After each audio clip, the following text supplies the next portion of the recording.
In space technology, see, the main questions that I'll give you an overview also. The main questions that come from space technology is the developments by ISRO and NASA. Okay, so you need to be very vigilant on what ISRO is doing and what NASA is doing. Okay, the other space agencies like the European Space Agency or the uh, other space agency or the Chinese space agencies, the focus on those are a bit less, but the focus on ISRO and NASA in the UPSC exam is very high. Okay, so you need to know what are the current developments with in regards to ISRO and NASA. Fine. So the first development that has happened uh, with regard to ISRO is the launching of the satellite PSLV C50. If you are aware, it is a polar sun synchronous launch vehicle. Okay, polar satellite launch vehicle C50. Okay, so it was successfully placed in the geostationary or you call the geosynchronous transfer orbit. Okay, first of all, you might all of you might not know what is a geostationary or geosynchronous transfer orbit. Okay, I'll explain what is a this orbit means. First of all, see, you launch a satellite from the Earth. The first factor that you need to take into account while launching a satellite from Earth is that you have to cross the escape velocity. Otherwise, the atmosphere of the Earth, or specifically if you call the gravity of the Earth, will pull it down. So you have to cross the escape velocity. Fine. And now, when you launch something into the space, now you have launched something into the space. First of all, what is the objective behind that launch? Okay, so there are lots of objectives that you see today that are undertaken by the space agencies like NASA, ISRO, or the French Space Agency or the Russian Space Agency. Many are studying the Mars, many are studying the Moon. Some are busy with the gravity experiments. Okay, some are busy with the gravity experiments and different kinds of experiments that are being done in this space. Okay, uh, every year you'll see lots of space launches. There are communication satellites,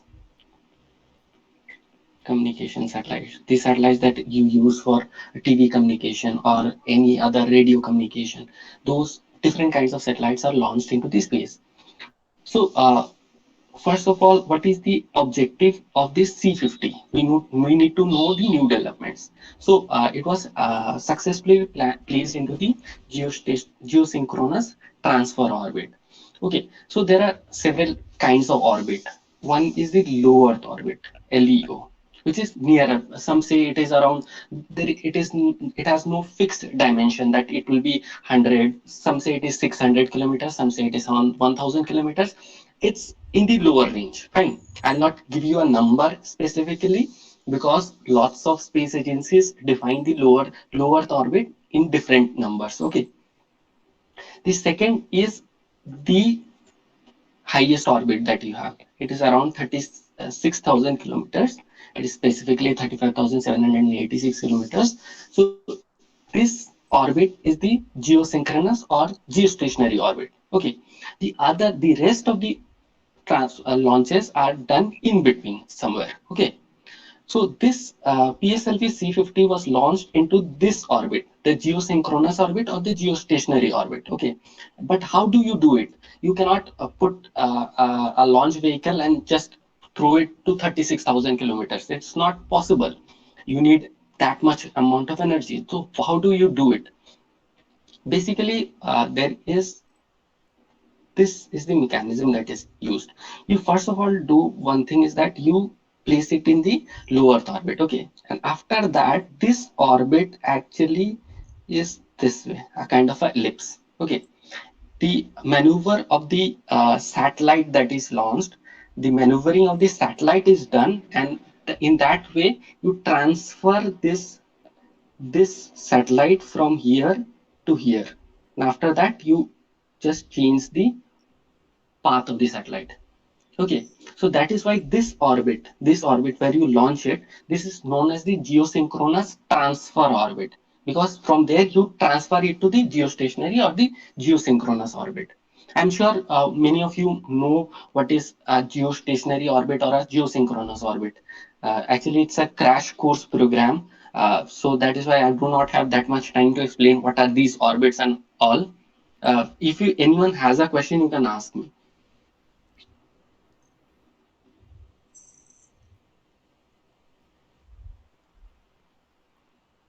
So, okay, we'll move on. I guess no one has a question. We'll move on. So, it is PSLV C50 was carrying the 42nd. It was carrying the 42nd communication satellite of the country. It carried a communication satellite. Okay. Many at times you might also hear that the heavier satellites are that India launches. India uses a private agency which does this launch from French Guyana. French Guyana is in this section of this is South America. Here is French Guyana. India uses a French agency for launches from here also. Okay, so you need to know that it's not only ISRO which does all the launches for the country, but also a private agency from France. Okay, so about the communication satellite, I'll not take much time about discussing about the communication satellites because we had lots of communication satellites INSAT and all. Those are all communication satellites. Okay, now orbits. I'll give you a brief definition, a brief description about the geosynchronous orbit and the geostationary orbit. Okay, you can distinguish between the orbits in a very simple way is that if you have a geostationary orbit, okay, geostationary orbit, it's actually generally over the equator here. Okay, and the geosynchronous orbits are a bit different, placed at an angle to the equator. Okay, generally. Here what happens in a geostationary wait, I'll admit someone. Okay. In a geostationary orbit, what happens is that if a satellite is placed at that height above you, suppose you are in India, uh, uh, say Odisha. If Odisha is near equator, take it assume that Odisha is near equator and the satellite is placed directly above you. What will happen is that this satellite will rotate with the same speed as the rotation of the Earth. That is why as you rotate around the on your own axis, as the Earth rotates on its own axis, this satellite will also revolve around the Earth with the same speed. So it will always remain above you. So that is the like the peculiarity about the geostationary orbits. Okay, fine. Geosynchronous orbits are those orbits, they also take around 24 hours to take a revolution. But what will happen is that because the orbit is at an angle to you, what you will see is that if that satellite is above you at 10 o'clock today, the next day at 10 o'clock also it will be above you.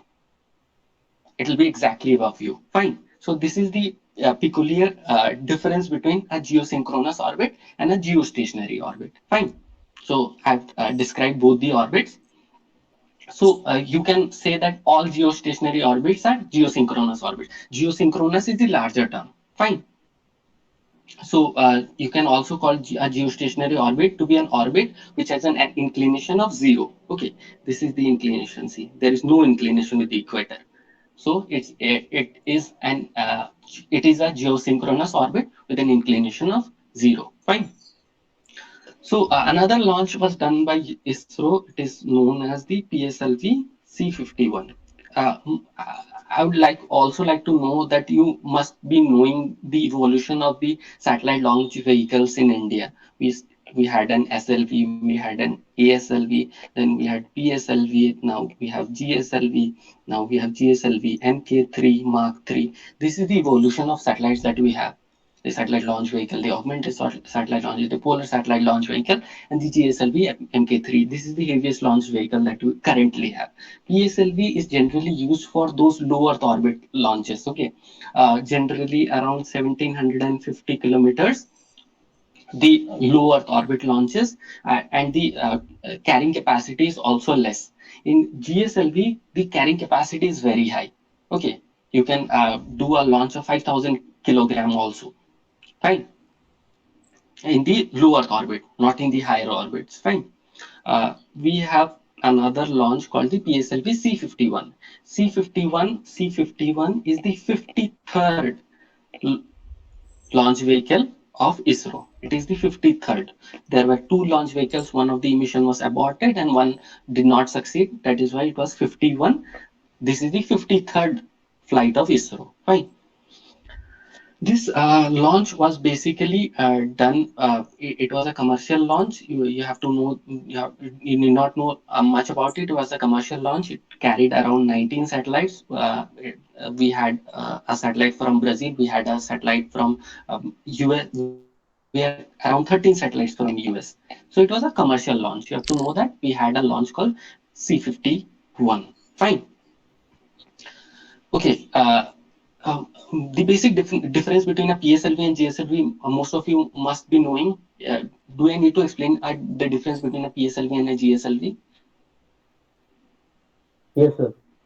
Okay. See, PSLV was an earlier version of a satellite launch vehicle that we use. Now also we use PSLV. It is one of the most successful launch vehicles that we had developed. It is actually a four-stage machine. Okay. It's a four-stage machine. We have a solid, liquid, this kind of arrangement in the machine. Okay, how is the launch vehicle arranged? Is if this is the launch vehicle, fine. So there will be a solid engine, solid fuel engine. There will be a liquid fuel engine, a solid fuel engine, and a liquid fuel engine. Fine. That is why as you go higher, as you undertake the launch, these after they burn out, they move away from the satellite. The satellite is placed here. Okay, satellite is placed on the top. And after this burns out, this moves away and the rest of the part moves up. Then the next engine is ignited, then the next engine is ignited, then the next engine is ignited. PSLV, the carrying capacity, I have already told you, it's around I'm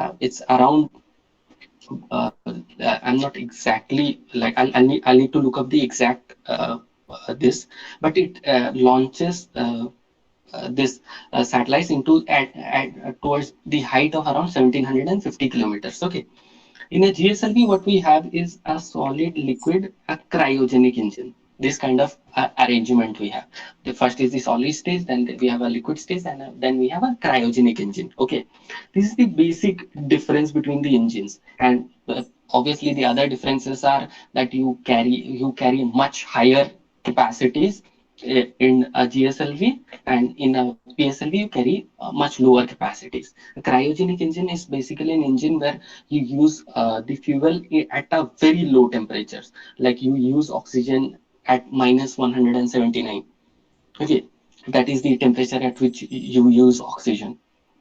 That is a cryogenic engine. Initially we had imported some cryogenic engines from Russia. Now we developed our own cryogenic engines. In GSLV Mk3, the Mark 3 engine, we have our own cryogenic engine that we use. Okay, these are the basic difference between a GSLV and a PSLV. Fine. Uh, okay. Yes, sir. Anything else that? Okay. Okay. Another thing that you must be knowing, I guess all of you know it. It's the navigation through Indian constellation. It was not in the current affairs of like in the last year, but Navig is an important part of our discussion because we have our own navigation system. Like we have different kinds of navigation system. GPS is a US based navigation system. BDO is a new navigation system developed by China. In Navig, what we have is an arrangement like this arrangement, this kind of arrangement. There is a like satellites are arranged in this way so that we have a exact. We need to locate a point on the Earth. This location of the point on the Earth needs to be exact. Okay. How do you locate? You place different satellites. You as the satellites move, you do remote sensing. You like send signals to that location, and after you interpret that signal, then you interpret that what is the time required for that wave to come and go back, and this way you calculate the distance. If you use three kind like this arrangement, what will happen? You'll have different kinds of distance that you map, and after you map those distance, you plot it on a map and you will find the exact location. So in our Navic is not that exact. It has around 5 meter like resolution of around 5 meters. GPS is more exact, but GPS is a foreign technology which has been developed by US. But you all, I guess, all of you know that in the Kargil War of 1998, US refused to give us the GPS images of those areas. So India felt the need that we need to develop our own navigation system so that our security system is more enhanced. Fine, the navigation system. Fine. So Navic, what is Navic? It is actually powered by 8 satellites. We had wanted to develop 7. Then we had this kind of arrangement: 1, 2, 3, 4, 5, 6, 7, and after that, one extra launch was done so that the system becomes more exact. Fine. So it was Navic, though it was not in the current affairs, and I don't think it will be asked again because it has already been asked in UPSC 2019. Okay, so I'm not going into the deeper details. Fine. This one is important. Gaganyaan. Gaganyaan is important because it has not been asked. It might be asked. So what is Gaganyaan? Gaganyaan is a manned mission. Is a manned mission that has been planned. Okay, it is a manned mission. So ISRO is thinking about sending 3 people to space. Fine. So it will be India's first manned mission to the space. Fine. It is the first manned mission to the space. Okay. What is the launch vehicle that will be used? We'll use a GSLV Mark III. These are the details that I hope all of you have the notebooks and all. If you need, note those down because these are the details that will be asked in the exam. Okay. Manned mission, whether it's a manned mission or not, which is the launch vehicle that we're using, GSLV Mark III or PSLV, what is the launch vehicle? These are the things that will be asked in science and technology. Okay, not lots of deeper technical details. Like if you want, I can teach you these also. Like what is a mRNA vaccine? mRNA vaccine, how does it infect the body? What is a ACE receptor? These things are actually not asked in the exam. This can be it can be very curious for you to know that okay, we want to know what is a ACE receptor, or what is an ACE inhibitor, or what is a beta blocker. These kind of things in biotechnology, I can teach you all of that. But problem is that they UPSC do not ask these kind of questions. They ask general kind of questions which you need to know, like whether it's a manned mission or what is the launch vehicle that are using.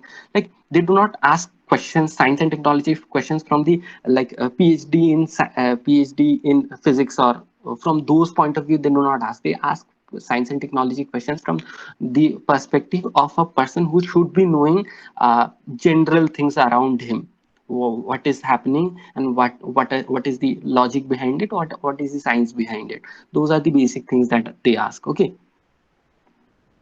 fine. We need to know about Gaganyaan. Gaganyaan is to be launched. It has not been launched. It has been delayed because of COVID also. So which is the center that the ISRO is using? ISRO is using the ISRO's Human Space Flight Center. Okay, and ISRO is also taking some help from Russia in training these people who will be sent to space. Okay, they are training them. They are doing medical examination for them. Then a kind of space training also, because the technology that is available with Russia, because Russia already has experience in sending a manned mission to space. That is why they have experience, and they are helping us with these kind of things. Okay, ISRO is also receiving assistance from the French Space Agency, the CNES, in like space medicine, how to monitor the astronauts' health, or how to protect the astronauts from radiation. These are the small things that the French Space Agency, CNES, is helping us with. Okay. Also, before the main launch, ISRO will send some demo missions into the space. ISRO is actually experimenting on the like the crew, the ISRO is experimenting on different kinds of things. That one is that ISRO wants to actually use the same launch vehicle for different kinds of launches. So ISRO wants to recover that launch vehicle. ISRO is using that also, and also ISRO is developing another thing is that because when you send a manned mission to space, you might encounter with a mishap. In that case, what you want to do, you want to abort the mission, and for that what you need a crew rescue systems. Okay, so these kind of systems also ISRO is developing, and after like maybe into 2022 or 2023 we'll have a manned mission to space. Okay, fine. ISRO is also working on another mission called Shukrayaan. Okay, Shukrayaan. So, by the name, you all must be knowing what is Shukra. Shukra means the Venus. So, it will be a Venus orbiter mission. Fine. So, it will be a Venus orbiter mission. So, it's a very new mission. You might be asked this question. So, what will it do? It will study the Venus for around 4 years. Fine. So, what is the launch vehicle that we'll use? We'll use a GSLV Mark II. Okay. So what kind of investigation it'll do? It'll actually go into the shallow surface stratigraphy. It'll try to look into the soil, the subsoil. What is the actual constituent? Actually, why do you do these kinds of mission? Like NASA has the Ingenuity rover. You might have heard about the Ingenuity, the first flight that a robot has taken in a different planet, Ingenuity, if you might have known. So why do we have these kinds of mission? We want to actually experiment with the atmosphere there. We want to actually know about the origin of the earth also. We do not know about the origin of the earth, so we go to like planets, and after that what we do is that we do surface stratigraphy. And if we know the surface stratigraphy over there, we might be able to predict what is there in the interior of the earth. Okay, now right now we are using different kinds of seismographs to study the interior of the earth, but how it was formed you cannot know by seismography. Seismography can only tell you what is there inside. How it was formed, how the different layers are formed, it cannot be told. So planets are in different stages of their evolution. So we might, if we go to Mars, we might know that okay, this is the surface, and how this surface was formed we might know about that. If we go to Jupiter is already in the gaseous form, now still in the gaseous form. So if we go through it has still not solidified. So if it is not solidified, you might be knowing what was Earth before like 3.8 billion years ago. Okay, so these kinds of missions are actually trying to know about the deeper details about the Earth, and these kinds of things. Okay, so it'll study the Venus for around 4 years. We'll use a GSLV Mark II rocket. So why the first the another question that comes to mind is why we need to study the Venus. Okay, Venus is actually known as the twin sister of the Earth. Twin sister of Earth. We have similarities in size, we have similarities in mass, we have similarities in density. So these kinds of similarity, we also have similarities in bulk composition and gravity also. That is why it is also known as the twin sister of the Earth. So ISRO is trying to launch a mission so that we know the deeper details about the Venus as such. Okay. Well, the next thing is about AstroSat. We'll not do AstroSat because AstroSat has already been asked in UPSC. Okay, just another thing. We will Aditya L1. Aditya L1 is not that important, but first I'll tell you something about Aditya L1. See, Aditya L1 is a ISRO mission. First of all, you should know that it is a ISRO mission. So what are we trying to do? We are trying to observe the sun. It is a sun mission. Okay, It is a sun mission. So what are we trying to do? We are trying to observe the sun from a close distance. Okay. So we are trying to observe the sun from a close distance. Okay. Okay. So what Aditya L1, I was talking about Aditya L1 mission. Okay, Aditya L1 mission. What are the important points that we need to know? It is a ISRO mission. Okay, ISRO mission for what? ISRO mission for studying the sun. So I'll give you a framework.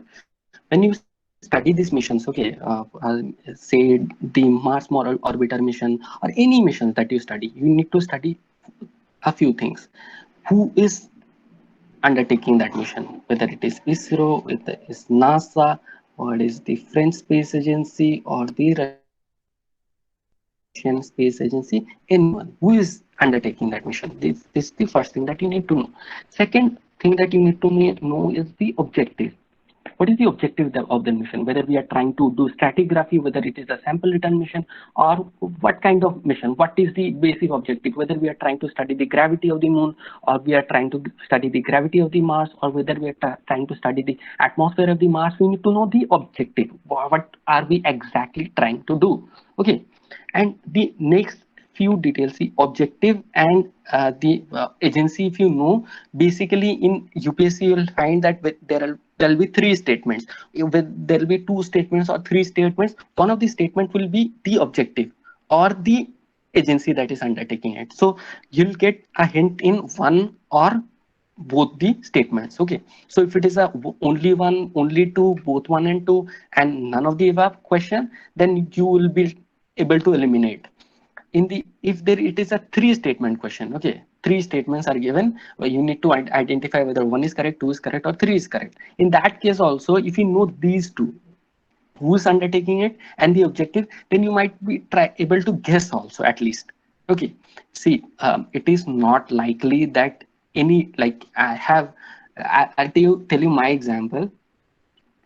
I've scored in the last three UPSC prelims. I scored more than the forest service cutoff also by a margin. But I can tell you one thing is that I did not know more than 35 or 40 questions with great, very high accuracy. Fine. So that is not an issue. You need not know everything. You need to apply yourself. And if you can apply yourself, you can score a very high marks. Okay, these kinds of question, one and two, two and three. If you know one statement, no, one, two, and three. If you know one statement, if you are able to eliminate two options, you'll be in a very comfortable zone to get 2 marks out of that question. So do not try to there are a lot of coaching institutes who have very bulky materials, 200 pages, 400 pages for science and technology. If you go by those, I do not think you can give you can do justice to the other subjects also. You need to study all those subjects. You need to study history also, geography also, everything. In that case, do not go by those bulky materials. And if you go by those bulky materials, try to like figure out what you need and what you do not need. Okay, those bulky obscure facts you do not need to study. I've given you my example, and if you follow this, you'll be like benefited after, like you'll tell me after the exam that you have been benefited, because those bulky materials do not actually fetch you marks. Okay, so we are talking about the Aditya L1 mission. Any question that you want to ask me about preparation, you can ask me also. Any question, how to solve prelims questions, science and technology and all. I'll teach you all those science and technology. Yeah. Sir, Any question? which Yes. topics we have to cover for prelims and mains, sir? Sir, Only for science and technology on only for this science topic? and technology.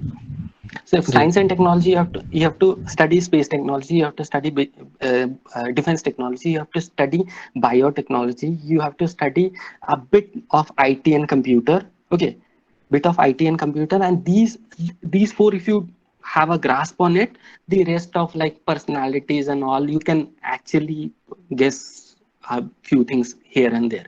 But these four topics you need to study. Okay. defense technology, space technology, biotechnology, and this. Okay.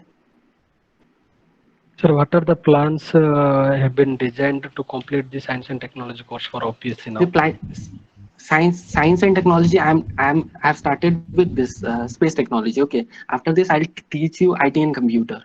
After some IT and computer, teach you biotechnology also. I'll take you through defense technology also. I'll give you an overview of the things that you need to study. Fine. Here I'm talking about these missions because these missions are repeatedly asked in the exam. Okay, we had questions like AstroSat, we had questions from IRNSS. So these are questions that are repeatedly asked. So that is why I'm taking you through these missions. Okay, we'll talk about IT computer also, defense technology also. We'll talk about these uh, technologies and biotechnology also. Biotechnology is very important this year because of the COVID and all. So I will talk about that. Fine. And for Oh, mains, you need to study a bit of the personalities, those personalities which are like in news, like C.V. Raman and all, their birth year, 50th birth year, 150th birth year. Those kind of personalities you need to study a bit because they are getting asked nowadays. Any more questions? Anyone? Any more questions? sir, the science and technology part from the monthly current affair is sufficient, sir? Or we have Yeah, to monthly study current. the science reporter, etc. No. Don't go very much in details in science and technology because in science and technology you have a huge bandwidth. You can study anything, but that doesn't mean that they'll come in the exam.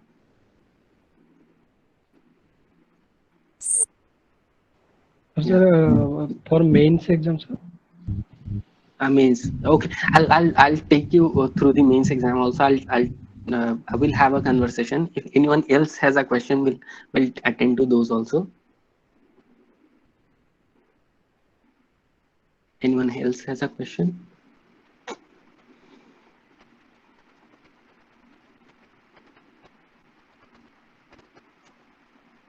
See, I don't think anyone else has a question. I'll answer yours only. In mains, what we see is that science and technology sees questions, mostly 2 questions, 3 questions, not much more than that in GS3 and UPSC.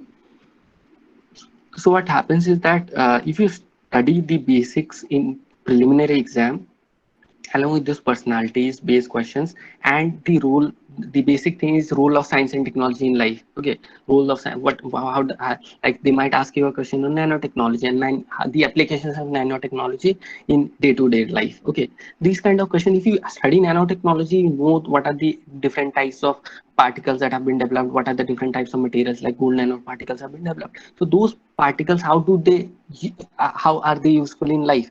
Okay, that those are the basic kind of question that they can ask. They can ask about some obscure facts also. Like in those obscure facts, what you do is that you might also not know. Okay, so do not take things like science and technology like those easy questions you can answer is very easily because it will be really easy. But those tough questions, like you if you go trying for those tough questions, you'll miss out on a lot of things like history, geography. You'll miss out on those. So concentrate on those also and maintain the basic level of preparation in this science and technology portion. Fine. Okay, sir. Do only Thank you. basics. Okay. So we were talking about Aditya L1 mission. We knew that it was a ISRO mission. The objective was to study the sun. Okay, from a close distance. We wanted to gather because the sun surface, if you see sun surface, the surface temperature is less than the temperature of the atmosphere, the sun's atmosphere. So this is a very peculiar thing because there are lots of magnetic fields that are developed, and these magnetic fields actually come and they do not they do not escape the surface, and then they develop a loop kind of things over here. Okay, you might have heard about sunspots. The sunspots are nothing but those closed magnetic loops where the temperature of that section, temperature here is less than the temperature here. That is why you see dark spots. Those are sunspots, we call sunspots. Okay, so the mechanism is hydrogen fusion, hydrogen to helium, hydrogen fusion reaction is taking place. But how does this impact the atmosphere and how solar flares are developed, or how does this impact the sun's atmosphere. These are very intriguing questions which have been asked by various scientists. So people are trying to send missions to sun to actually understand the sun's atmosphere. Okay, that is why we are also trying to through this Aditya L1 mission. Fine. So what is peculiar about this Aditya L1 mission? It is India's first solar mission. It's India's first solar mission. Fine. So what is the launch vehicle that we'll use? We'll use a PSLV. PSLV in the Excel format. We have some boosters in the Excel format. We'll use a PSLV Excel. Fine. There will be what are the payloads? What we will try to study? We'll try to study the sun's corona, the sun's atmosphere, the solar emission, the solar winds and flares, then how corona, the sun's atmosphere, they actually eject a lot of mass, how coronal mass ejections happen. And these are the things, basic things that we'll try to study through this Aditya L1 mission. So why is it called L1? Because it is placed in the Lagrangian orbit. Lagrangian orbit. Okay, there are actually 5 Lagrangian points, L1, L2, L3, L4, L5, where basically the study of the basically the what you call like disturbance of studying the sun from those atmosphere, those points are the least. That is why we have this kind of orbit. This is the earth, here it is the sun, this kind here L1, L2, L3, these kinds of points we have, L2, L3, these kinds of points. So we have the L1 point where the the Aditya L1 mission will be put. Fine. Lagrangian point L1. Fine. So we have gone through the Aditya L1 mission. Fine. Another thing that I wanted to concentrate on, there is a mission called OSIRIS-REx. Okay, this is also important because it is in the news. OSIRIS-REx. Actually, it is a NASA mission. Fine. It stands for Origins, O for Origins, S for SI for Spectral Interpretation, RI for Resource Identification, and REx Security. The last S is for Security, and REx is for Regolith Explorer. Fine, Regolith Explorer. So it is a NASA mission, and it is the first NASA mission to return a sample from where? From where? It is a sample return mission from an asteroid called Bennu. There is an asteroid called Bennu, from where it is a sample return mission. That means the mission will go there, it will land, it has a lander, it will land, it will take up some sample, and then it will come back to Earth. Fine. It is a sample return mission. Fine.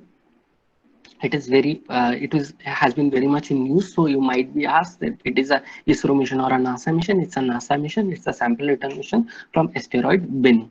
Fine. This much is all that you need to know. Fine. Then we'll talk about another thing. Wait. Okay. Just let me go through. Okay. There another thing that has been in news is the Changi mission. Changi mission. Okay. Changi mission is actually a lunar mission. Lunar mission of China. Actually, we are also undertaking a lunar mission. If you know Chandrayaan 2, which was aborted, which actually did not, the lander did not succeed. That is one mission that we are undertaking, the Chandrayaan mission. The same kind of lunar mission that China has is called the Changi mission. Chang'e, Change. The Changi 5 that they have developed is actually a lunar sample return mission. Okay, it's a lunar sample return mission.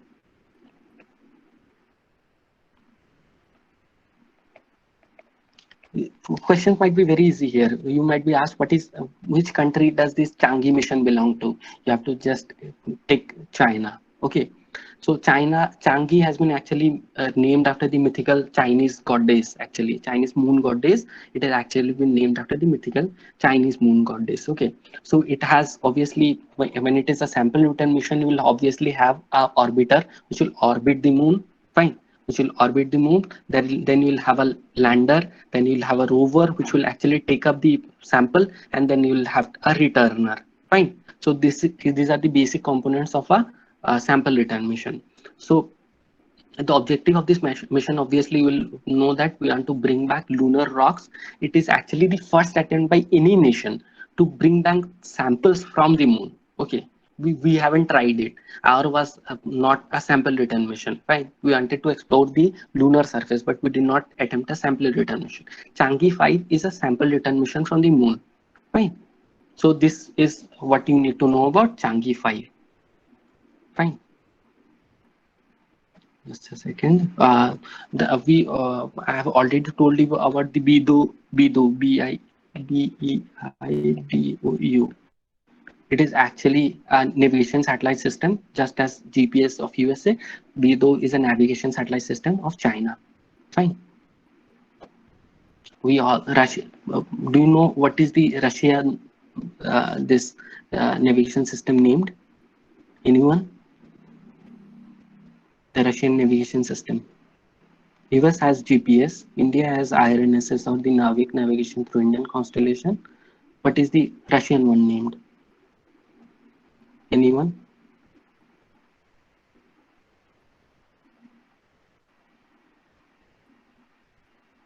Proxima, Asit, Salvation, Radha, Radha Krishna, Subhranshu. Anyone? What is the Russian navigation system named? It is GLONASS actually, GLONASS. Fine. So these are the basic things that you need to know in space technology.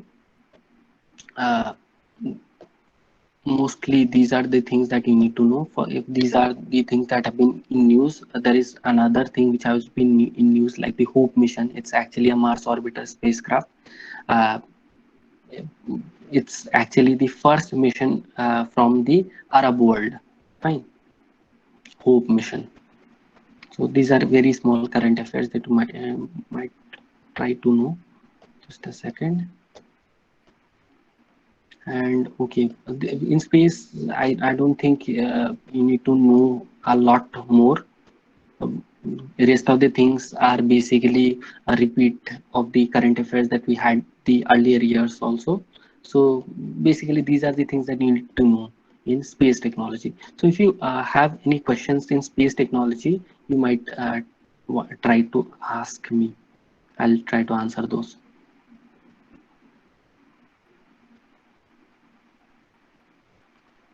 Anyone has a question in space technology?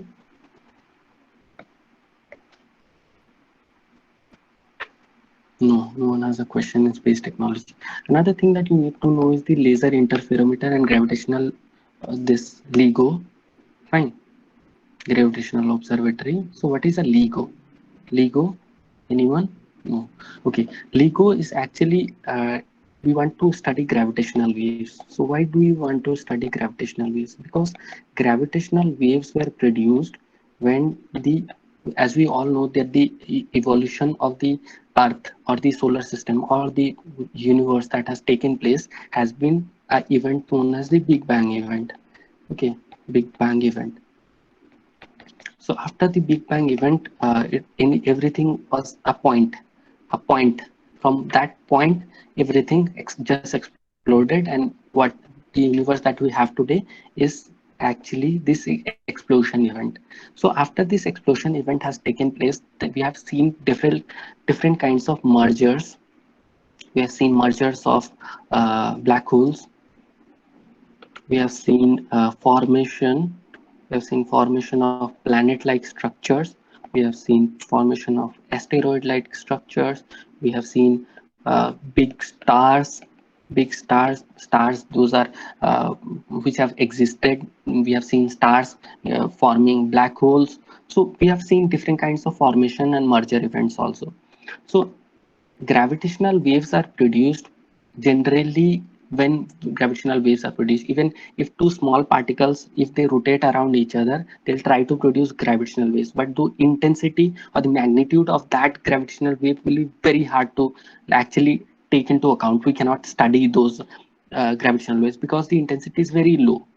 What we have is that when we see merger of black holes, in case of merger of black holes, what happens is that uh, one such event happened when a star which was 36 times the mass of the sun and another was 29 times the mass of the sun, these two big stars actually merged. When these two big stars actually merged, we had a combined mass of around 62 times the mass of the sun and 3 times the mass of the sun. This amount of energy was actually dissipated, and when this kind of energy is dissipated, we see different kinds of energy dissipation techniques. We have electromagnetic waves, we have gravitational waves. So energy is dissipated by different kinds of ways. So because of this huge merger and a huge loss of energy, gravitational waves were generated in huge quantities. And what we are trying to do today is that we are trying to study those kinds of big cataclysmic events. We call them big cataclysmic events. So what we have developed is a laser interferometer and gravitational wave observatory. Fine, gravitational wave observatory. What is a how is it measured? It is actually measured by a interferometer. Fine, we have a huge long pipe. It's a pipe-like structure. It's a pipe-like structure where light interference is used. Actually, here we have a splitter, light splitter. Fine. If there is a light, it actually comes here. It gets moves here. There is a reflector over here. There is a reflector over here, and it moves this way. I'll draw it blue this way. And after that, if because light is a wave, so what happens? Light is a wave. So here we have a destructive wave formation. So in destructive wave formation, we do not have light. Destructive wave mergers. When if a gravitational wave passes through here, what happens is that it tries to constrict and then expand, constrict and expand, like as you have in the case of a sound wave. Sound wave, how does it travel? It constricts and then it expands. In that way, a gravitational wave also passes. So when a gravitational wave passes through here, what happens is that expansion and contraction takes place, and that is why the exact length of these pipes would change. When this length of these pipes change, what happens is that the wave interference happens at a different angle, and when wave interference happens at different angle, we have light over here. So that is how we know that okay, a big gravitational wave has passed through. So this whole arrangement is known as a LIGO, the laser interferometer. Because we use interference here, laser interferometer, gravitational wave observatory. Fine. We have some in USA, Louisiana. We have a LIGO over here. Okay, fine. So gravitational waves. If, actually, gravitational waves were first proposed by the great scientist Albert Einstein in his general theory of relativity. In his general theory of relativity. So you do not need to understand general theory of relativity. You just need to know, okay, LIGO, what is LIGO associated with? In the UPSC tough questions also they ask what is LIGO. LIGO is used to study what kind of waves. Okay, gravitational. They'll give examples. They'll give options as X-ray, gravitational waves. So those kind of easy questions are asked. You need to capitalize on those easy questions. Fine. They'll not ask you general theory of relativity. Okay, general theory of relativity will be asked in the physics PhD exam, not in UPSC or OPSC as such. Fine.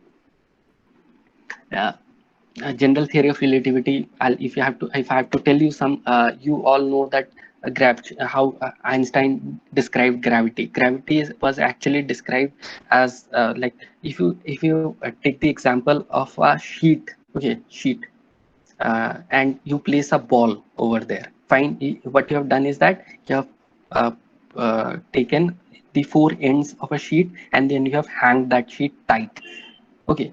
And you have placed a ball over there. What will happen? The ball will try to exert some weight, and that sheet will be actually wrapped around that ball.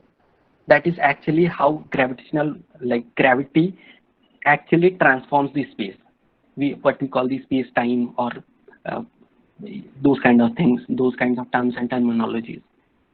You might want to study some about, like, there are videos on YouTube from NASA, and there is a scientist who tries to explain those gravitational waves. If you find interesting, you can always study those, but don't study for like a longer period of time, because those will not be helpful in the UPSC or the OPSC exam. Fine. So what we wanted to know is about LIGO, and we have studied that LIGO is a gravitational wave interferometer, which is used to observe gravitational waves. Okay, we have currently have LIGOs in here, Hanford in USA. I have already told you, Louisiana in US. Okay, that is also known as the Livingstone, Louisiana. We are also trying a project, the LIGO India project. Uh, okay, so we'll also actually try to, like, gather global uh, like a concert on studying the gravitational waves. Fine. So this is about LIGO. Another term that I'll just explain this term. Well, there is a term called Goldilocks zone. Many of the institutes have asked this: what is a Goldilocks zone? Goldilocks zone is nothing but the habitable zone around the star. If you have a star and you see that, okay, what is a habitable zone? The habitable zone is the zone where Earth is situated. Okay, you have the optimum temperature for water formation, you have the optimum temperature for development of an atmosphere. So these kinds of zone, the distance from the sun, in these kinds of zone, you have a kind of atmosphere, a kind of temperature, a kind of space where solar flares are also less. Because if you go to Mercury, there are huge solar flares which will not let it be habitable. Fine. So in these kinds of zone, what you see is that habit it can be habited. Okay, you can inhabit those areas. So these habitable zones are actually known as Goldilocks zone. Goldilocks zone. Fine. These are Goldilocks zone. So you might have heard about this in the news. It's nothing but it's actually orbital distance from a star at which liquid water can exist. And if liquid water exists, there are very high chances that life will exist. Fine. Fine. So this is known as the Goldilocks zone. I'm trying to explain a few terms if it might uh, become useful. Okay, so in space technology, these are the basic things we have talked about in the last hour. That, okay, we have a lots of mission, we have a few terms and terminologies. Then we have talked about LIGO, we have talked about some Mars orbiter mission, the different kinds of missions such as Osiris Rex. These are the things that we have studied. We have talked about the like the navigation system also. So these are the basic things that you need to study. I've given you a brief overview on what things are important from the exam perspective. Fine. If you have any questions, you can ask me.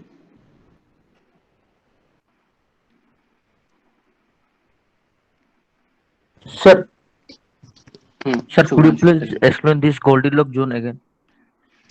See, Goldilocks zone is nothing but actually a habitable zone around it. Like, what is an orbital distance? See, this is the star. Fine, this is the star.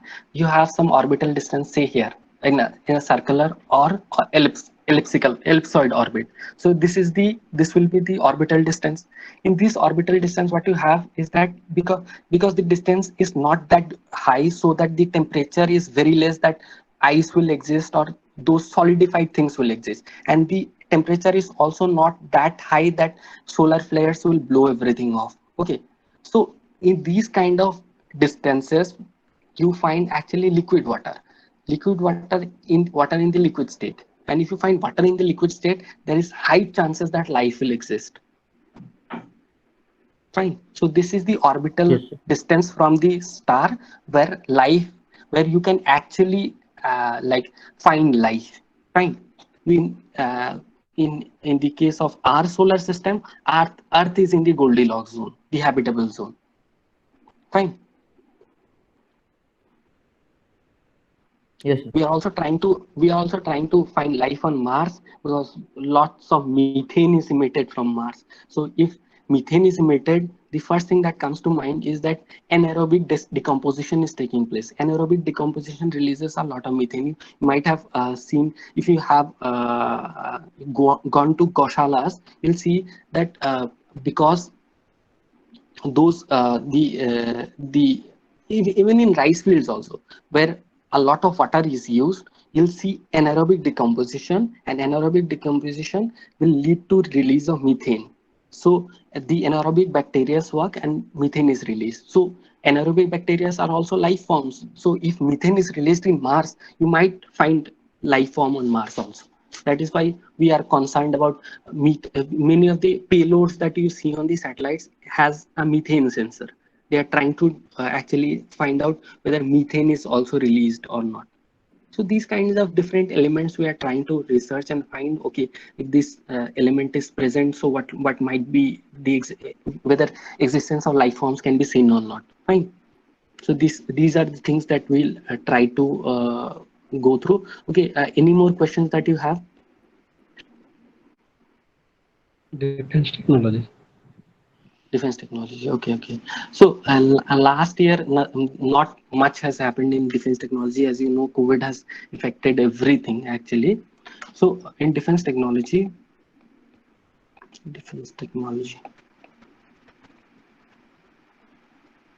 Let's see, defense technology. What you have, the first thing that we know, which was in news last year, was about the solid fuel ducted ramjet technology. Okay, solid fuel ducted ramjet technology.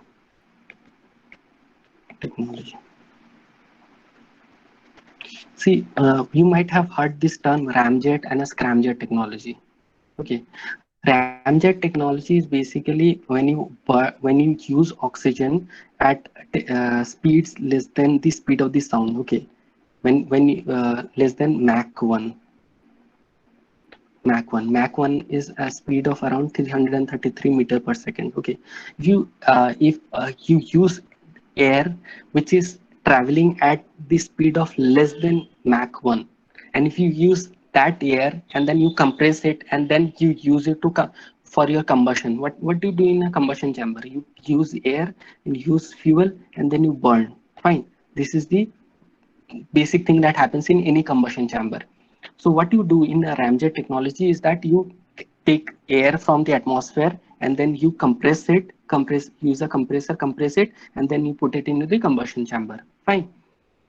This is the technology that you use in a ramjet. In ramjet, see, if an airplane is traveling at a very high speed, what you can do, you can take up the surrounding air and then you compress it, because the amount of oxygen that will be present will be very less, because as you go higher up in the sky, the amount of oxygen, actually the amount of air that is present is very less. The air rarefies as you go higher up. So you need a lot of air. Then you try to compress it and then you use it in the combustion chamber in a ramjet technology. Actually, if you do it at a speed less than Mach 1, it is known as ramjet technology. If you do it at higher speeds, if you do it at speeds greater than Mach 1, at greater than 333 meter per second, call it the scramjet technology. Fine.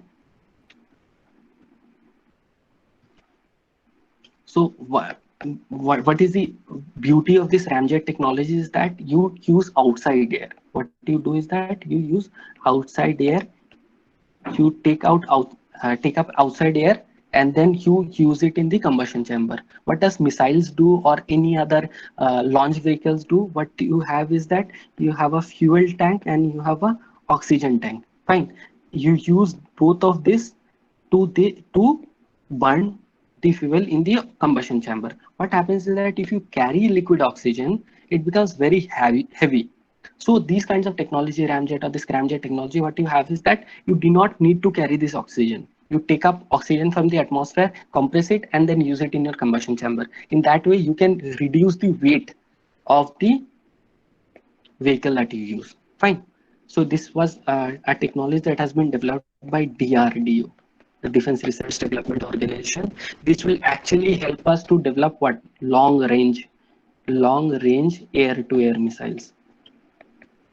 See, If the weight is decreased, if you do not need to carry oxidizers, what will happen? The weight will decrease.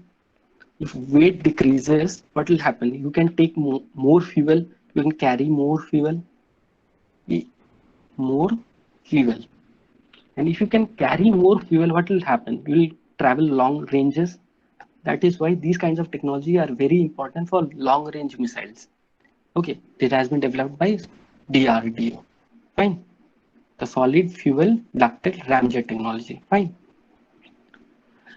Another a development that we had last year was related to like it has been in development for quite some time, but it has been in news. Tejas.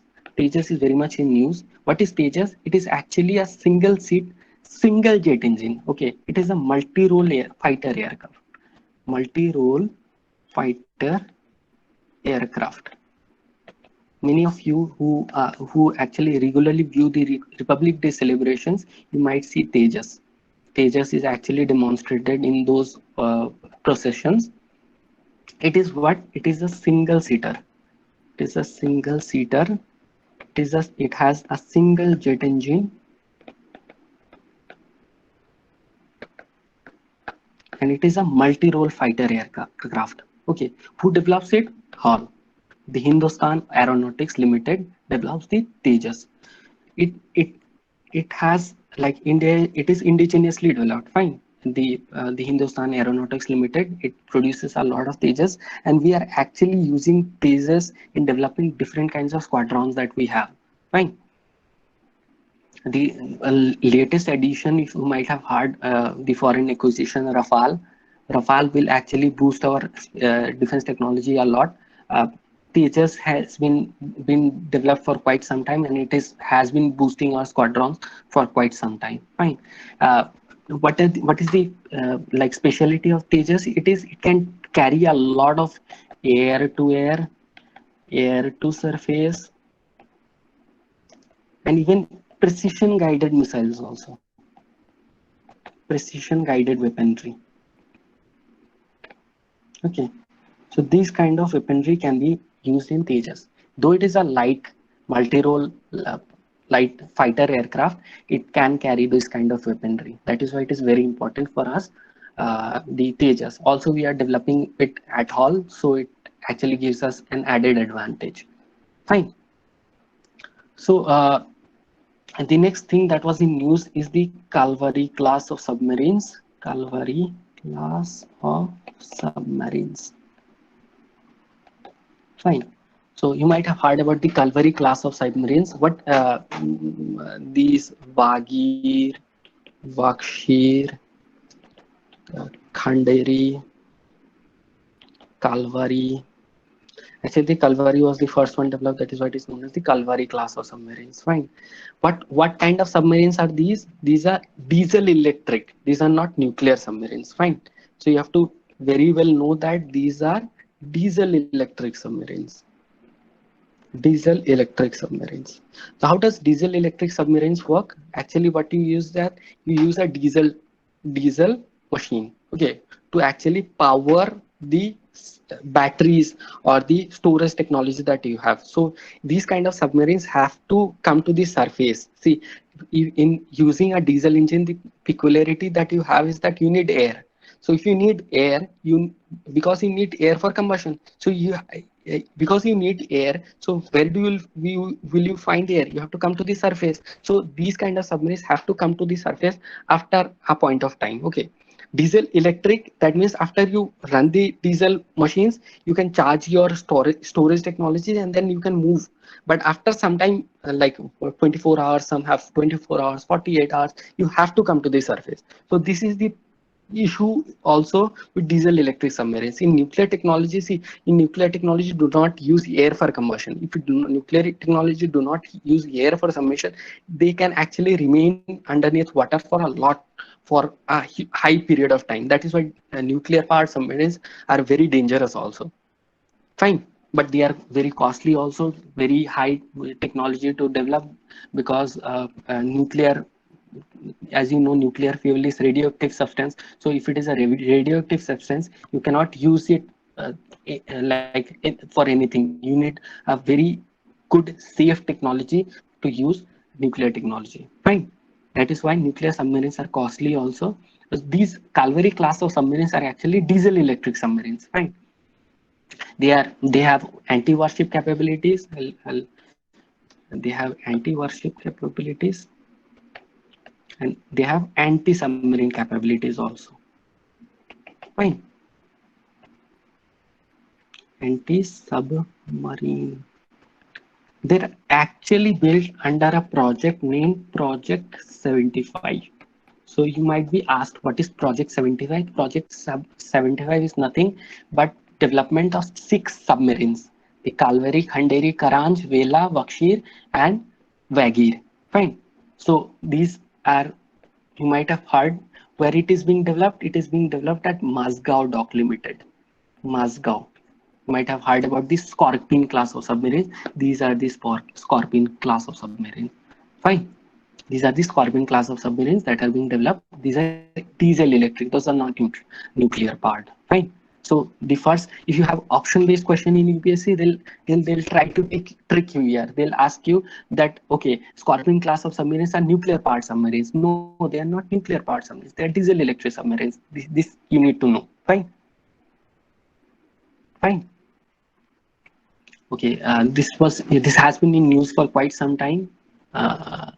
This Kalvari class of submarines. Sir, Fine. what's the last one? The Moscow. Mazgaon.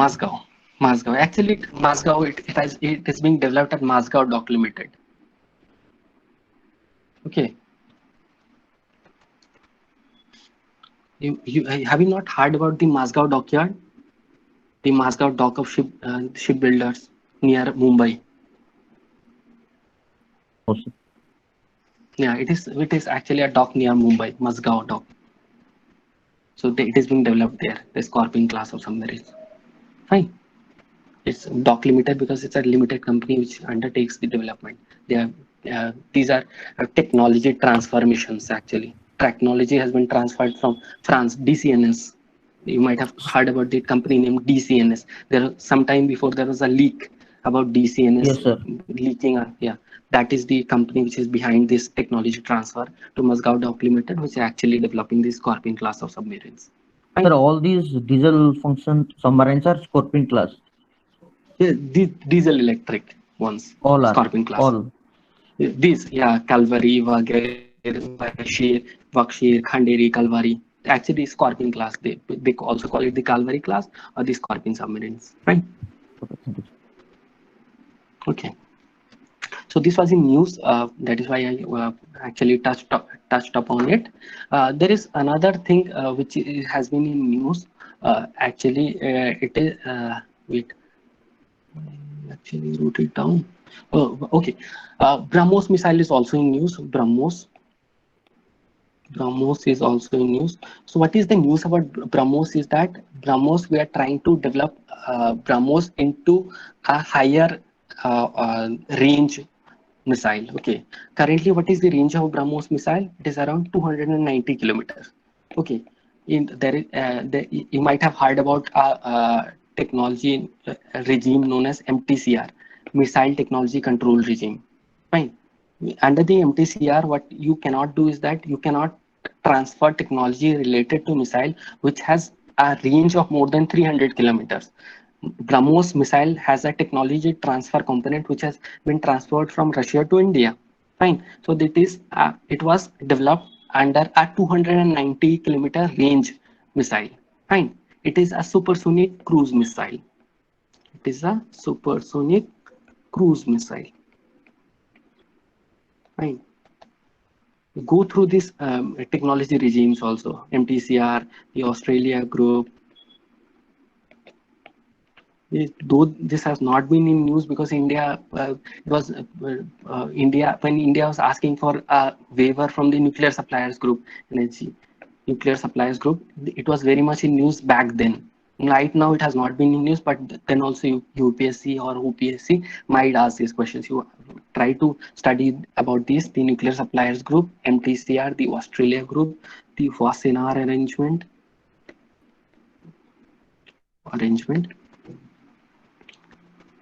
go back home and study these also. The Australia group, the MTCR, the NHG, and the Wasena RNA. Fine. So BrahMos missile, we are trying to boost the capacity. Right now, India is also a part of the MTCR, and because though we do not get any extra like power of being part of the MTCR, but then we can negotiate better. That is why India being part of the missile technology control regime, India is trying to negotiate a technology transfer component also from Russia to India, where BrahMos will be boosted from 290-kilometer range to around 400-kilometer, 400, 500-kilometer range. Right. So it is a supersonic cruise missile. This is what you need to know. It is a supersonic cruise missile developed jointly by India and Russia. Okay, fine. There is another anti-radiation missile which was in news. This is known as the Rudram. Rudram anti-radiation missile. Not much to study here. Rudram anti-radiation missile. Who has developed it? DRDO. Fine. It is actually a air to ground missile. Okay. That means air to surface missile. Fine. Obviously, you might have heard about these kind of missile: Agni, Prithvi, Akash, Nag, Trishul. Have you heard about these missiles? Missiles have been developed under the Integrated Guided Missile Development Program, the missile development program that the previous president of the country, APJ Abdul Kalam, he was also associated with this Integrated Guided Missile Development Program. Agni, Prithvi, Akash, Nag and Trishul. These missiles have only lent us a kind of credibility to our like defense system, such that like Agni, now we have developed Agni 5, which has intercontinental capability. It is actually a surface to surface missile. Okay, what you do, you like if you use a canister for, yeah, someone, any question? Asit? Okay, no, nothing. Okay, what you can do is that you can fire a missile from the ground. You use the ballistic missile capability, and then you return it back to ground. Okay, it is a surface to surface missile. Surface to surface missile. Fine. Then you can have surface to air missile also. Akash is a surface to air missile. Fine. Again, you can have missiles where you use helicopters or fighter planes, which you use to drop to the ground. It is also known as the air to surface missile. Fine. So this technology, the Rudram anti-radiation missile, that has been developed by DRDO. It is actually India's first indigenous air to surface missile. Fine. It is the first. You have to know it is the first indigenous air to surface missile. Fine. It has been developed by DRDO. Fine. Sure. Okay. We'll move to another another thing which has been in use for quite some time. Nag missile. Nag has been in use for quite some time. Like it has been in use for the last 2 years. So what is Nag? Nag is a anti-tank missile. Okay, anti-tank missile. The range is not that much, but it has a range of around 4 to 7 kilometers. But it is an anti-tank missile. It is actually used against tanks. Okay, fine. So DRDO has developed it. It is indigenously developed. It can be used from different kinds of this as, like releasing instruments. You can use it from land also. You can use it from air also. You can use from water-based capabilities also. You might have heard about Helena. It is an helicopter launched. Okay, Nag missile. Fine. So you can use it from different kinds of surfaces. You can use it from land also. You can use it from air also. Fine. So it is, who has developed it? DRDO has developed it. What is the range? 4 to 7 kilometers. And what is the objective? It is an anti-tank guided missile. Fine. Fine. So Nag has been in use for quite some time. You might get a question on Nag missile also. Another thing that has been in news has been the anti-satellite missile. Anti-satellite missile. Anti-satellite missile. So when actually DRDO launched this mission, there is a mission named as Mission Shakti. Mission Shakti. There had been a lot of clamor around the world that India has hit a satellite, which will actually lead to a lot of space debris, and which can lead to like worsening of the Kessler syndrome. Like what happens is that, see, we have launched a lot of satellites into the space, fine, but these satellites, what they happen is that after some time it breaks off, after some time it becomes dysfunctional. This way a lot of space debris is being generated. So what happens in a space debris is nothing, is not like that. If a small particle is rotating around the earth, it keeps on rotating around the earth unless and until it burns off, or it tries to enter the atmosphere and it burns off.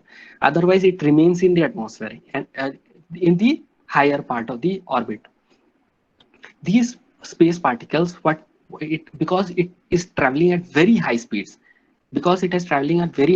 so it tries to disrupt the other missions. Like you have a satellite, fine, if you have a satellite and that particle goes on to hitting goes on and hits that satellite, so you'll have a damage of the satellite.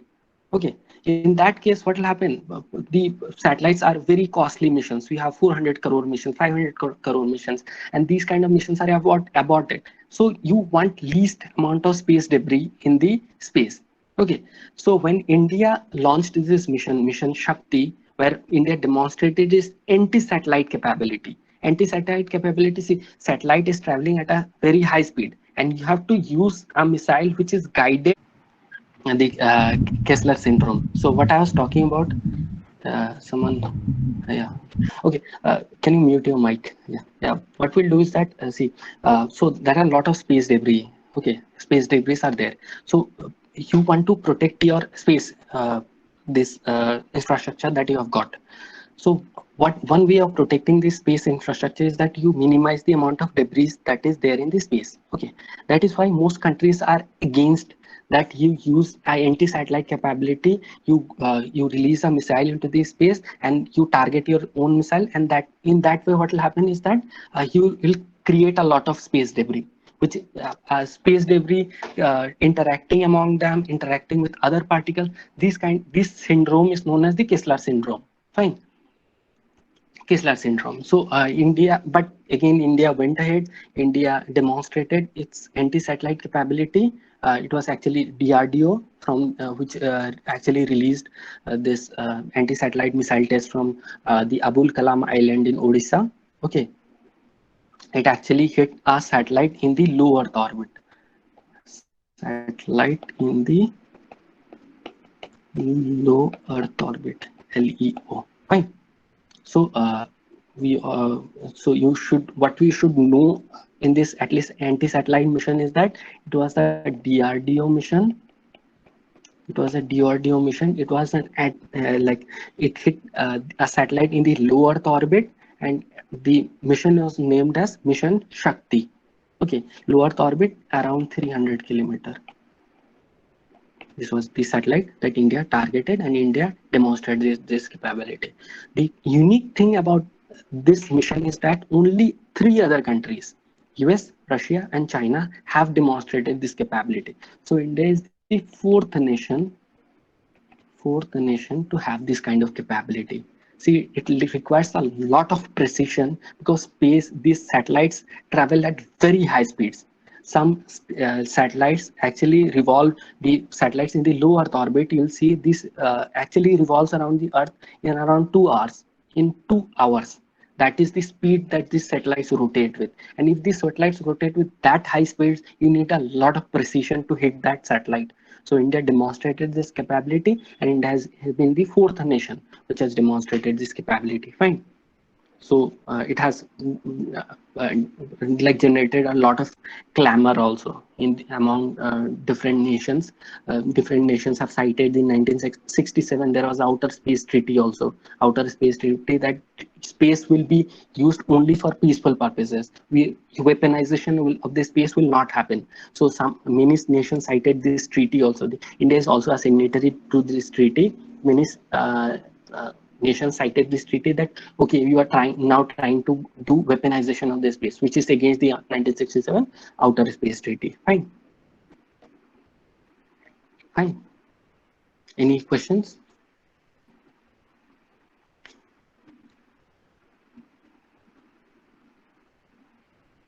Any questions, anyone? Sanjeev, Praxima, Priya, Darshini, anyone has a question?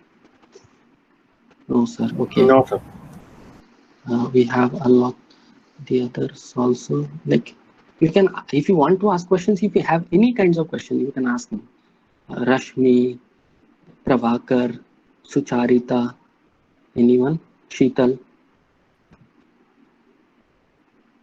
No questions. If you have no questions, we'll continue. We'll continue with the next rocket system. We have the Pinaka rocket system.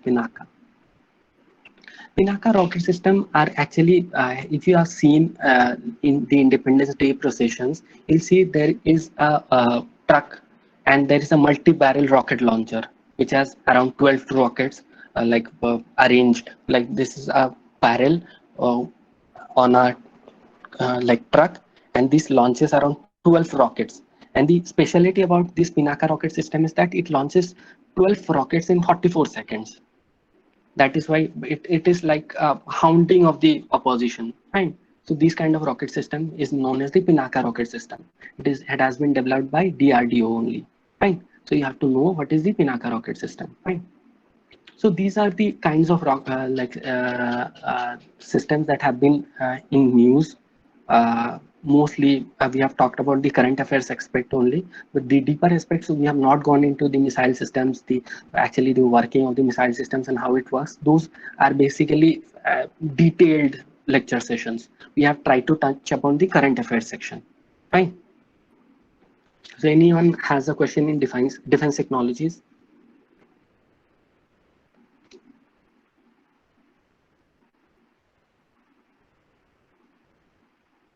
Defense technology, any questions?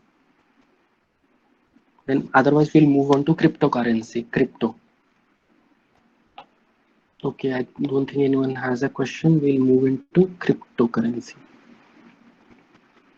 I'll explain what is blockchain, and we have come onto this section known as the IT and computer section. Fine. Cryptocurrency. I'll try to explain what is cryptocurrency. Okay.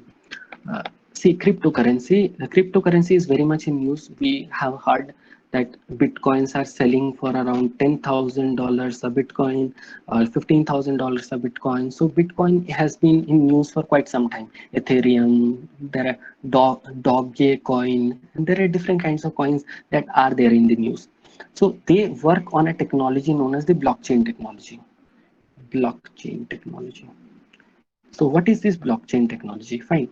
First of all, the earlier system of the current system of actually maintenance of ledger that we have,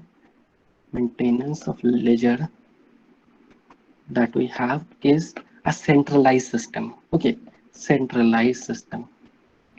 What is the centralized system? Say today you deposit some amount in your bank account. Fine. So when you deposit this amount in your bank account, your bank passbook reflects that you have deposited some amount in your bank account. And again, the bank lends a loan to someone. On that loan account of that person, there will be an entry that okay, this person has taken something on loan. Fine. So these kind of transactions are maintained by a centralized system known as the bank. Fine. In India, who maintains this all kinds of transaction? Mostly the RBI, the Reserve Bank of India, maintains all the transaction happening across the banks. Fine. So these kind of systems, there will be one single ledger, which is a centralized ledger, which will have all the details. Fine. So these kind of ledgers are centralized ledgers. These are not decentralized ledgers. The first thing about a blockchain is that it is a decentralized ledger. Decentralized ledger. Fine.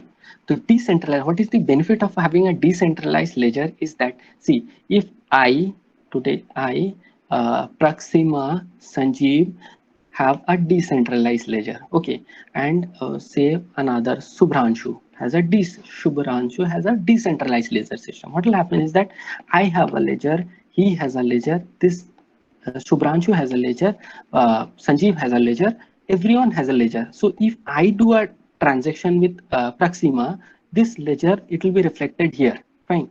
I do a transaction, it will be reflected here. In case of blockchain, what happens is that it is a decentralized ledger where the transaction will be reflected in all the ledgers. Fine. So it is a decentralized ledger system. So now what happens is that now frauds won't happen. Okay, frauds, what I'll say, I'll not exactly say that frauds won't happen. The chances of frauds happening is less. Fine, because it is a decentralized ledger system where everyone has access to what kind of transaction is happening. Fine, this is the first aspect of it. Now, how do you legitimize that a transaction has happened? If a transaction happens between me and Praxima, there are some agents here. There are mainly various people who are kind of working on this Bitcoin technology. These are known as miners. You might have heard miners. What they do is that they authenticate a transaction. Okay, if a transaction has happened between me and Praxima, this transaction will have some code. This will be encrypted and they will be added to this block as a block. They'll be added as a block. This authentication will be done by any of these miners, and this involves solving of very complex problems which requires a lot of computing.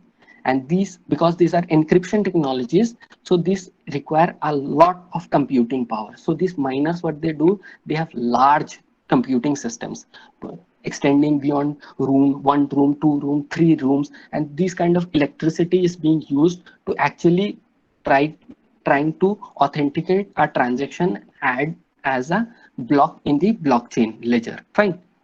So a block is being added in the blockchain. This block will be visible to everyone. Me also, Praxima also, Shubhranshu also, and Sanjeev also. It will be visible to everyone. So what does this miner get? This miner is given some Bitcoin in return. Bitcoin in return. Fine. So initially when the number of persons were less, say there were 4 persons, so the amount of Bitcoin that was released was higher, say 5.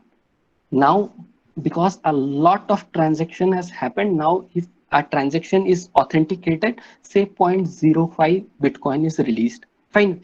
This way, the number after a time, it will become close to 0. So that means what if you add all these numbers, say it becomes 100. Fine. So the number of Bitcoins is fixed in that system. That the number of Bitcoins that can be mined. Okay. The number of Bitcoins that can be mined is fixed in the system. So if the number of Bitcoins that can be mined is fixed in the system, what will happen? After that, if you have to transact, say I want to sell a mobile to Praxima. I want to sell a mobile to Praxima. So what will value this mobile in terms of these Bitcoins? We know that there are only 100 Bitcoins. So if there are only 100 Bitcoins, we'll value this mobile. There are a lot of things in the in the environment. You have mobiles, you have different kinds of, in the economy, to be exact, we have mobiles, we have different kinds of things that we want to exchange. Money is what? Money is actually a mode of exchange. So here what will happen? Bitcoin will become the mode of exchange. And if Bitcoin becomes the mode of exchange, it is a fixed amount. It is around 100. It will not increase from there. What we have in the current system here is that RBI, when the government does not have money, what does it do? It gives some securities to RBI. It gives some securities which we call GSEC. And the RBI, what it does, it prints some money. Have you heard about deficit financing? This is deficit financing. Government prints some securities, gives it to RBI. RBI prints some money, gives it to the government. Gives it to the government. Fine. When the RBI prints some money and gives it to the government, what will happen? The money supply in the system increases. Money supply in the system increases. That is how you have inflation. Because today, if your mobile is valued at 1800 rupees, okay, 2000 rupees. If the money supply in the system increases, what will happen? The same mobile might be selling for 5000 rupees.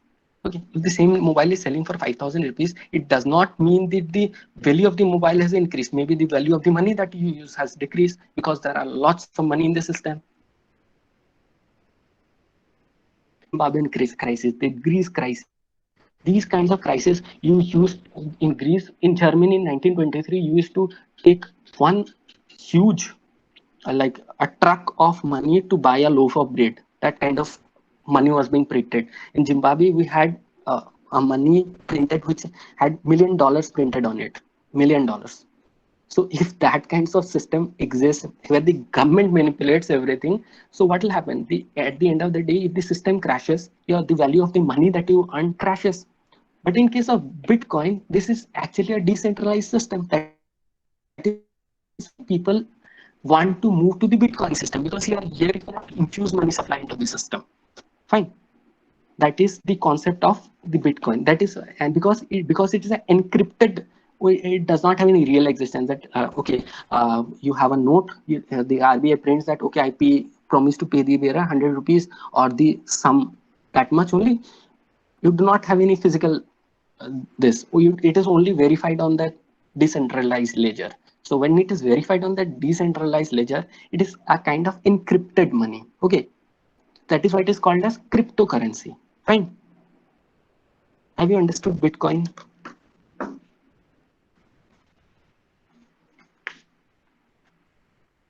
Have you understood Bitcoin? Cryptocurrency, Bitcoin.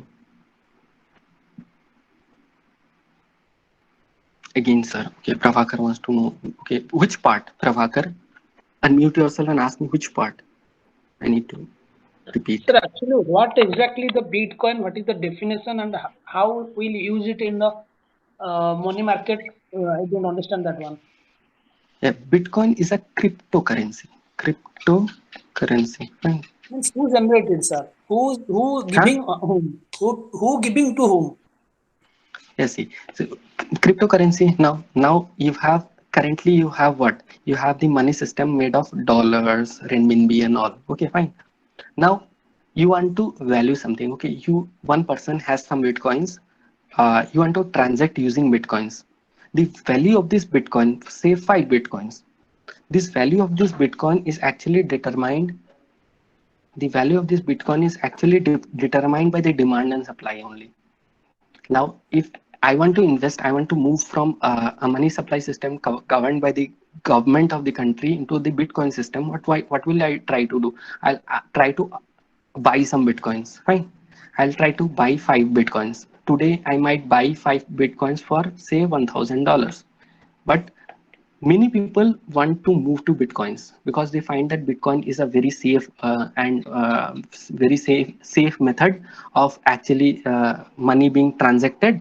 So many people want to move to Bitcoins, and that time what will do? You'll try to sell those Bitcoins. You'll say you want to keep 2 Bitcoins and you want to sell 3 Bitcoins, and at that time demand was very high, so you sell 3 Bitcoins for say $10,000. So this value of this Bitcoin is actually determined by the demand and supply only.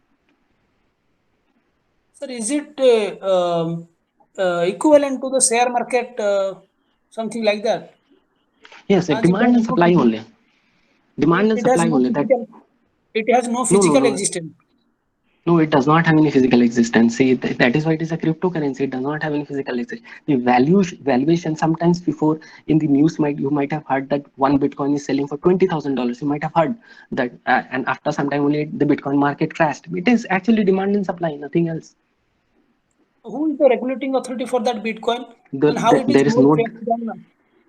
there is no regulating authority. That is what I am saying. It is a decentralized ledger system. There is no regulating authority here. More secure? How it is more secure? See, this is the system that now you have a decentralized ledger system. Fine. decentralized ledger system. Now every transaction is visible to everyone. See, I, Praxima, Sanjeev, everyone has the same ledger. Fine. And all the transactions are visible to me. Now today, if the government undertakes a transaction with RBI to print more money and infuse it into the money supply system, I do not have a control over that. But here you cannot infuse because it's a decentralized system. You cannot infuse. Only the miners can mine some amount of bitcoins, and that is done. And that is also fixed. With time, the proportion will decrease, and at some time it will become fixed. And if it becomes fixed, the amount of money supply, the number of bitcoins that you have in the system is fixed. The transactions you can view. Everyone has a decentralized ledger. You can view those transactions, and if you can view those transactions, and if the supply is fixed, so it is a more safe investment. Your valuation will not decrease. Actually, sir, it is one mode of exchange in international market. Yeah, it has not been accepted in the international market, but yes, it is a mode of exchange. Every money is a mode of exchange. We can change our money from bank to the crypto coins, that is bitcoins, accordingly. Yeah, you can. See, if it is recognized by the central bank of your country, like before some time RBI issued a regulation that bitcoins will be banned in the country. At that time, no one was ready to buy bitcoins. Many owners had bitcoins, but they could not sell because it was banned. That we will not transact. That is why a government tries to like restore the credibility of its own money supply system.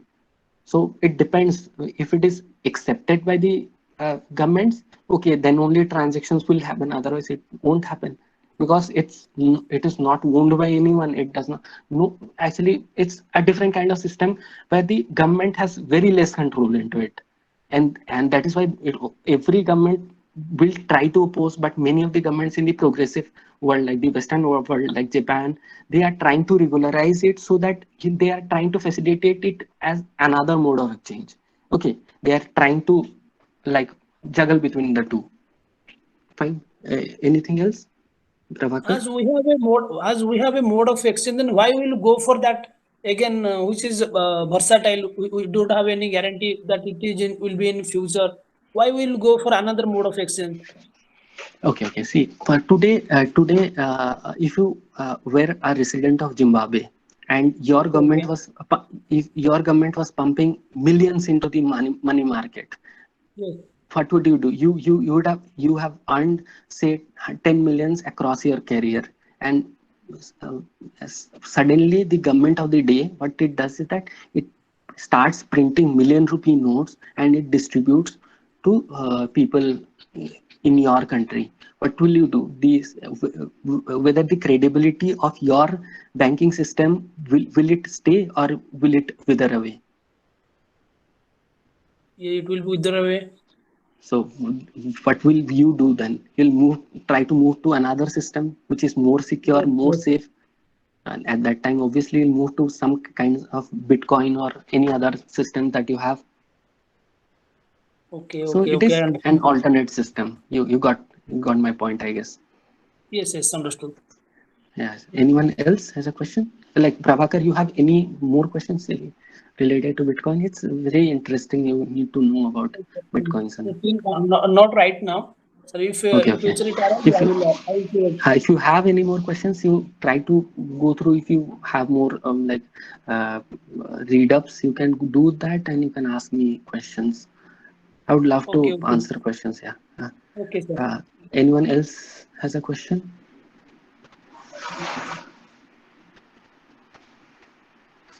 Anyone else? So we have done Bitcoin. So if you do not have any more questions, we have done Bitcoins. So Bitcoins is this only. Okay. Another technology that was in news is related to FASTag.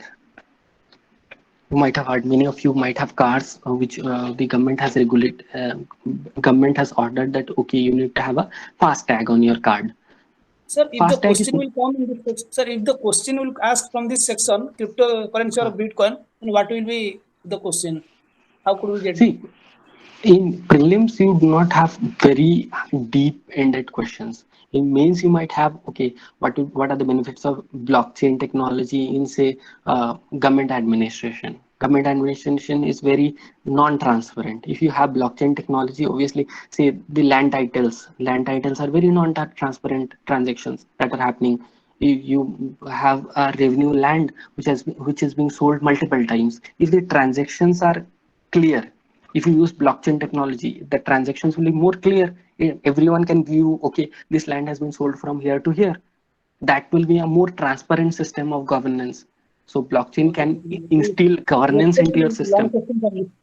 We Huh? expect in main question in main You can section expect only. you can expect a question in mains also. You can expect a question in prelims also. Prelims, see, they are asking easy ended questions. The last I remember in 2019 UPSC, they asked, they gave I think 3-4 names, and they've asked whether which one is a cryptocurrency. They've asked this kind of question. So it's an easy ended question: Bitcoin, Ethereum. They given these names and then asked which one is a like cryptocurrency. So you can expect easy-ended questions, or you can expect tough questions also. From which country this Bitcoin arise? See, Bitcoin actually, there is a man named Takeshi Sato, I guess, if I'm not wrong, Takeshi. But he claims that he's the originator of Bitcoin, but there are refutations also. Not everyone believes that, okay, he has made this system. Excuse me. Yeah, tell me. So this is what we have around Bitcoins. Sir, please, LIGO about again. LIGO is nothing but a gravitational wave observatory. See, what will happen, see, I'll explain. These kind of actually long tunnel like this materials are used, okay, tunnel like materials. What happens is that you have a light here, okay, light. And this splitter splits the light into two halves here, okay, two halves. And after this light reflects here, reflects here, it comes back. These two lengths are equal lengths, okay. So when these light waves come back, they undergo a destructive interference at here. After the returning lights, they undergo a destructive interference. And if they undergo a destructive interference, it will not produce light. Fine. So in normal times, you do not have light. But again, when a gravitational wave passes, okay, if a gravitational wave passes through here, gravitational waves, the property of gravitational waves is that it constricts and then again expands, constricts and expands. So there will be a change in the length of the material that you are using. If there is a change in the length of the material that you are using, what will happen? This length will be different from this length. If these two lengths are different, what will happen to these light waves? The light waves will not have a completely destructive interference, or it might have a constructive interference also at the source. And if you have a constructive interference or a slightly destructive interference, what will happen? You'll have some light, and if you have some light, what you infer? That a gravitational wave has passed through. So it is what interferometer is placed over here. That is why it is and these are lasers that are used. So it is known as a laser interferometer and gravitational wave observatory. It is a observatory. The last year, I guess, there was a gravitational wave which was detected by the Louisiana LIGO that we have in US. Understood? LIGO.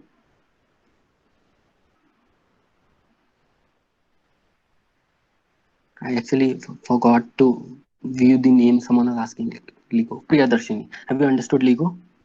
You can unmute yourself and ask if you've understood. Okay. That means you have understood LIGO. What we are talking about fast tags. So fast tags is nothing. This is very simple technology, fast tag. Now what happened earlier is that there is a huge national highway. You have a toll gate over here. What happens is that when you cross this toll gate, there is a person over here who uh, takes money, say 60 rupees or 80 rupees for you to use this road, because this road was built on the PPP model where the government has to pay the private player some annuity or some revenue, fine, or the road is still maintained by the private player and he has to earn some revenue so that he recuperates the cost of the road that he has built. So that is why a toll gate is placed over here. So they collect for you using the road. You give 60 rupees, 80 rupees, 40 rupees. So different kinds of amounts are given. Okay. What was seen is that because of this transaction happening, these national highways were very jammed because this transaction used one transaction used to take around 30 seconds or 1 minute. Because of that, the flow was interrupted. So this technology was innovated that FASTag will be a card. It's kind of a tag. It's a tag which is attached on the shield of your car. Okay. When the car passes through the toll gate, there is an emitter here. This emitter, what it will do is that it will send across radio waves. Okay. FASTag operates on radio waves, radio frequency identifier. Okay. Okay, so it sends across a radio wave, and this because there is a tag over here. Okay, tag which has an electric circuit. Electric circuit. When this wave comes over here, it interacts with this circuit, and then it sends a signal back to you. So that is how you identify this tag. Okay, when you identify this tag, this signal, after interpreting the signal, you identify the tag, and after doing this, what you do is that you undertake a transaction. Okay, this car, you know that car number 10561035 has passed here, so you need to deduct 50 rupees from his FASTag account. So a transaction happens, and this kind of system is known as the FASTag system. Fine. This is nothing but a radio frequency identifier. A radio wave is used for a circuit that is there on the shield of your, like in the front window, near the front window, or sometimes in the front shield. It is attached, and that is how they identify the car, and how whose account is to be deducted. They know that, and this way, when you pass through here, even at good speeds, the your amount gets deducted, and this kind of jam is being avoided. Fine. So this kind of system is the FASTag system. Fine. Any question about the RFID tag or the FASTag? The FASTag account, we have to recharge in the FASTag account, and that will be deducted at the time of passing through it. Yes. When you pass through it, this emitter and the sticker that you have on your this front of your car, they interact, and they know that okay, this is the tag. From this tag only, this tag is attached to your account, FASTag account. From there, they deduct that amount. That This it is also known as. avoid the loss in at the toll plaza, and the time will be on that less time will Yes. consume. Yes. Sir. It directly gets it is actually also known as the National Electronic Toll Collection, NETC, Electronic Toll Collection. This system is totally controlled by central government. Yeah, it's not by central government. This system is actually, like, you can have different systems also. You can have a private player do this also, but now at this time, central government is doing, the Ministry of Road Transport and Highways, so that you can have a centralized system, so that everyone has a FASTag, and that FASTag can be like, these FASTags are not issued by the central government. These are issued by different players. Like you have Airtel Payments Bank, you have Paytm issuing FASTags. So you have accounts with them. That account gets deducted. Simple. Okay, sir. Okay. So this is the fast tag system that we have. Well, next in the next class we will delve deeper into the 5G technologies and the related IT technologies. We will also delve deep into the biotechnology part, which is very important because last year has been a COVID year. We'll try to go into those vaccines and all. How which are the institutes developing these vaccines? What is the technology behind those vaccines? We'll delve deep into this biotechnology part, also some kinds of genomic projects, the gene editing projects, and all those we'll do it in the next class. Okay.